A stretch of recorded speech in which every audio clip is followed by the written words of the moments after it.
और ये याद रखना, हुक्मरानों की तब्दीली से हालात नहीं बदलते, तुम्हारे बदलने से हालात बदलें।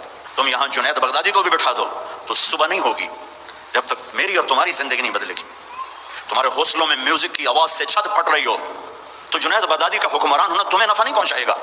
हमारे दफ्तरों में क्लर्क से लेकर सेक्रेटरी तक रिश्वत ले रहा हो तो औलिया कराम की हुकूमत से तकदीर के फैसले नहीं बदलेंगे। बनु उमैया के हुक्मरान सालिम थे, लेकिन इस्लामी फतूहात का दायरा फैल रहा था चूंकि अवाम अल्लाह के बड़ी मोहब्बत करने वाले थे, अल्लाह पे मरमिटने वाले थे, अल्लाह पे कुर्बान होने वाले थे। मेरे भाइयों, अपने आप को बदलने से शुरू करो। छोटा सा वजीफा बताए, सच और दयानत। अपने से शुरू करो।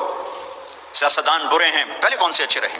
हुक्मरान बुरे हैं, वो बुरा है, वो बुरा है। अगर तुम औरों की बुराई देखोगे तुम्हें कोई अच्छा नजर ही नहीं आएगा। अपनी बुराई देखोगे तो तुम्हें सारे अच्छे नजर आएंगे। तुझे क्यों फिक्र है ए गुल दिले सद चाक बुलबुल की, तो अपने पैरहन के चाक तो पहले रफू कर ले।